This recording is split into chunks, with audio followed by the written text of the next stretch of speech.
Hola, hola a todos gente, bienvenidos a un nuevo video del curso de estadística y probabilidad. El día de hoy hablaremos de la aproximación de la distribución binomial a la normal, es decir, a la gaussiana. Tenemos lo siguiente: cuando en un experimento se tiene que el número de pruebas repetidas es muy grande o es mayor que 1 y ni P ni Q, que serían las probabilidades de éxito y fracaso respectivamente, ellas no son cercanas a cero, la aproximación binomial puede aproximarse a una distribución normal con variable estándar dada por la siguiente cantidad que está acá, donde tengamos en cuenta que la media sería NP y la desviación estándar raíz de NPQ, como vimos en un video anterior. Hay que tener en cuenta lo siguiente: si la aproximación es tal que n por p es mayor que 5 y n por q es mayor que 5, la aproximación de la distribución binomial a la normal es relativamente buena, son muy parecidas. Pero en el límite donde el número de pruebas repetidas tiende a infinito, la relación entre ambas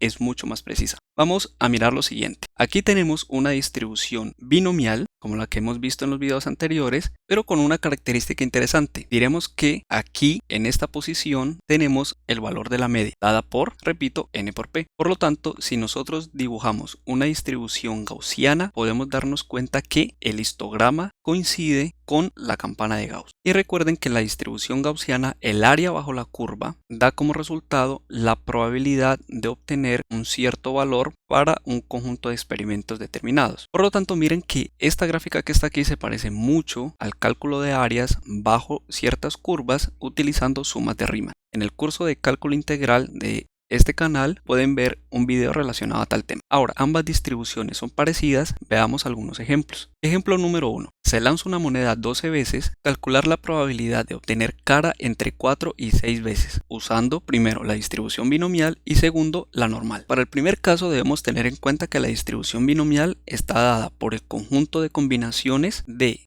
un número de experimentos teniendo en cuenta ciertos éxitos y obviamente las probabilidades de éxito y fracaso respectivamente. El número de repeticiones o el número de experimentos repetidos es 12 y que la probabilidad de éxito y de fracaso van a ser de un medio. Por lo tanto, la probabilidad de obtener cara 4 veces está dada por la siguiente expresión que se encuentra acá, dándonos una probabilidad de 0,121. Y la probabilidad de obtener 5 y 6 veces están dados por 0,193 y 0,226 respectivamente. Ahora, para calcular la probabilidad total, nosotros simplemente sumamos los valores que hemos calculado anteriormente. Por lo tanto, la probabilidad sumando estas cantidades me da 0,54, lo cual, si multiplicamos por 100, nos daría un resultado del 54%. Tengamos este número muy presente, 54%. Calculemos el mismo ejercicio utilizando ahora la distribución normal. Para esto, démonos cuenta de lo siguiente: n por p, que sería 12, que es el número de repeticiones en el experimento, por P me da igual a 6 y N por Q también me da igual a 6. Ambos valores son mayores que 5. Por lo tanto, la aproximación de la distribución binomial a la normal seguramente va a ser muy buena. Para calcular la distribución normal debemos darnos cuenta que la media, que es N por P, es 6 y la desviación estándar 1,73. Esto lo debemos calcular siempre por una razón. Recordemos que debemos calcular las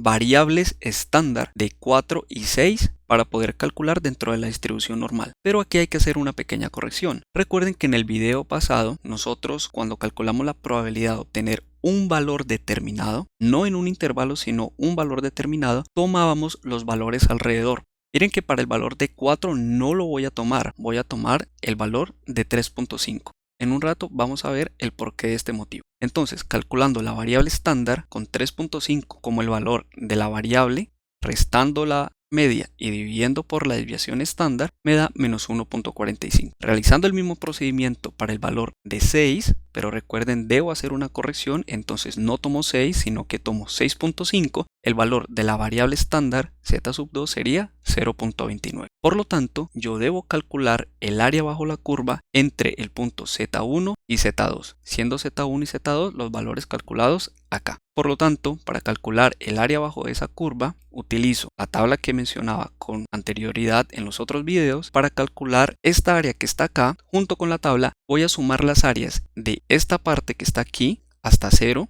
y el área bajo la curva desde 0 hasta este punto z sub 2. Entonces, como ya sabemos calcular las probabilidades y si no sabes cómo se calculan, te invito a que vayas al video que coloco acá arriba en la etiqueta y revises cómo se calculan las áreas bajo las curvas de la distribución normal utilizando esta tabla de distribución al 50%. Entonces, para calcular el área entre Z1 y 0 es lo mismo que decir entre 0 y Z1. Por lo tanto, voy a buscar en mi tabla 1.45. Ese valor me da acá 1.4 y el segundo decimal 5. Y para calcular el área bajo la curva entre 0 y Z2, que sería 0.29, me doy cuenta que el área bajo esa curva sería 0.1141. Sumando ambos valores, entonces tengo la probabilidad, la cual me da aproximadamente igual a 54.1%. Recuerden que les comenté el valor que debíamos recordar de la distribución binomial. Pues precisamente acá lo he obtenido con muy buena aproximación. En la distribución binomial me dio 54% y aquí me dio un 54.1%. Y miren que el experimento solamente se repitió 12 veces. Y aún así los valores concuerdan bastante. Ahora miremos el porqué de tomar estos valores alrededor de 4 y 6. La curva utilizando un histograma. Esta es para la distribución binomial, donde los puntos en el centro de la variable aleatoria indica el número de veces que se ha repetido el experimento. 0, 1, 2, 3, 4, en adelante hasta llegar a 2. Entonces, como a mí me piden calcular la probabilidad de obtener un cierto número de caras entre 4 y 6 lanzamientos, miren que en el histograma yo tomo el área de cada uno de esos rectángulos, pero partiendo desde 3.5 hasta 6.5. Esa es la razón por la cual yo realizo la corrección para utilizar la distribución normal. Y si yo grafico la distribución normal con los valores medios y la desviación estándar que calculamos con anterioridad, nos damos cuenta que esta sería la curva de la distribución normal, donde tenemos 3.5 y 6.5 como mencioné anteriormente. Esto dándonos la probabilidad mencionada de 54.1%. Ahora pasemos a un segundo ejemplo. Se lanza un dado 180 veces. Hallar la probabilidad de que salga 4 en el dado 20 veces o menos. Entonces, si yo quiero realizar el experimento, debo darme cuenta que n es 180, la probabilidad de obtener 4 es un sexto, la probabilidad de no obtener 4 son 5 sextos, por lo tanto los valores de np y nq serían 30 y 150 respectivamente, dando obviamente valores mayores que 5. Ahora, son valores mucho más grandes que 5 y el número de experimentos es mucho mayor que 1. Por lo tanto, la aproximación de la binomial a la normal debe ser muy buena. Si yo quiero utilizar la distribución binomial, yo debo realizar esta suma que se encuentra acá. La probabilidad de obtener 1, 2 y así sucesivamente hasta 20. Y realizar este cálculo, si lo vamos a hacer a mano, es algo extenso. Si utilizamos una calculadora puede salir más rápido, pero igual tenemos que realizar estos cálculos. Por lo tanto, si yo quiero utilizar la distribución gaussiana, entonces lo que debo hacer es simplemente tener en cuenta que voy a calcular un número determinado entre 1 y 20. Por lo tanto, esos serían los valores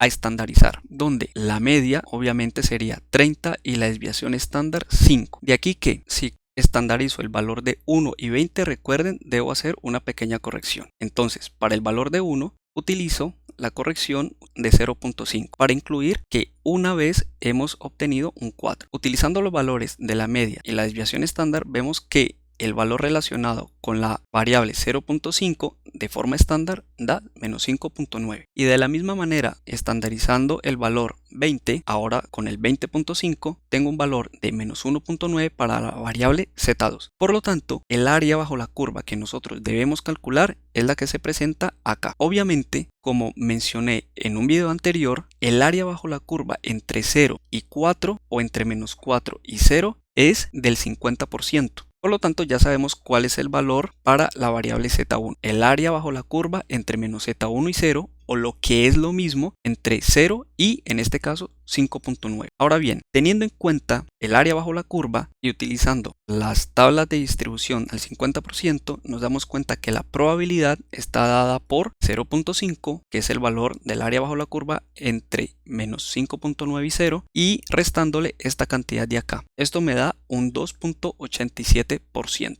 Si yo realizo la distribución binomial, va a dar un valor muy cercano a este que se encuentra acá. Y bien, para no hacer el video tan extenso, dejamos hasta acá y no siendo más por el día de hoy, como siempre, suscríbete, comparte, nos vemos en el próximo video del curso. Saludos.